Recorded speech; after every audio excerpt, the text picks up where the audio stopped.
हा बेटा. डॉक्टर बाबासाहेब आंबेडकरांनी पत्रात असं काय लिहिलं की शाहू महाराजांना धावून नागपूरला जावं लागलं? ओके.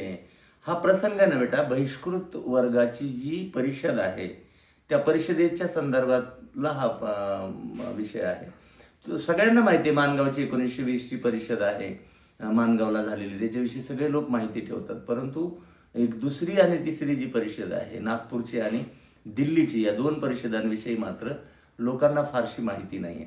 माणगावला जी परिषद झाली ती कोल्हापूरपासून जे जवळ एक गाव आहे त्या गावाला ही परिषद झाली. आणि खरं म्हणजे तिथं अस्पृश्य लोकांची संख्या जास्त नव्हती. आणि तुला माहीत नसलेली एक गोष्ट सांगतो बेटा, आप्पासाहेब पाटील हे त्या परिषदेचे संयोजक होते. आणि ही परिषद झाल्यानंतर तिथल्या लोकांनी त्यांच्यावर टीका केली. बाटल्या लोकांची परिषद माणगावला घेतली. आणि इतकंच नाही तर आप्पासाहेब पाटील आणि त्याच्या कुटुंबियावर गावकऱ्यांनी बहिष्कार टाकला.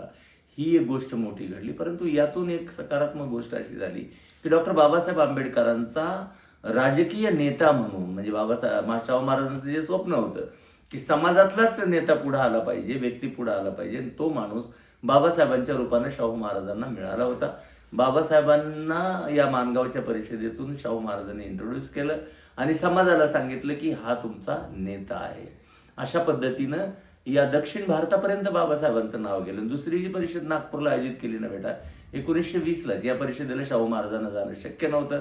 बाबासाहेबांनी पत्रात कळवून टाकलं, बाबासाहेबांना पत्रात लिहिलं होतं शाहू महाराजांनी की अक्कासाहेब आजारी असल्यामुळं माझं येणं होणार नाही. त्याला उत्तर देताना बाबासाहेब असं म्हणतात आणि विनंती करतात की महाराज, अक्कासाहेब आजारी आहेत आणि तरीही मी तुम्हाला आग्रह करतोय, हे खूप कठोर आहे, परंतु आम्ही युगानुयुगे हजारो वर्षापासून आम्ही आजारी आहोत, आम्ही तुमची लेकरं नाहीत का महाराज? तुम्ही आमच्याकडे लक्ष नाही दिलं तर कोण देणार?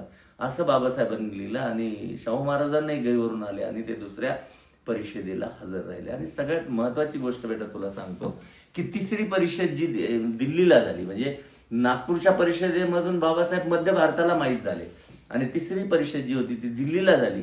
आणि या दिल्लीच्या परिषदेचं वैशिष्ट्य बेटा असं होतं की डॉक्टर बाबासाहेब आंबेडकर हे विदेशात त्यावेळी शिकायला होते आणि शाहू महाराजांनी स्वतः ही दिल्लीची परिषद आयोजित केली, स्वतः तिथं भाषण केलं आणि देशातल्या नागरिकांना डॉक्टर बाबासाहेब आंबेडकरांच्या पाठीशी उभं राहायला सांगितलं.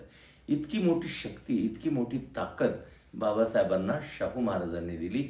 म्हणून शाहू महाराजांचे उपकार कधीही विसरता येणारे नाहीयेत असं बाबासाहेब म्हणतात.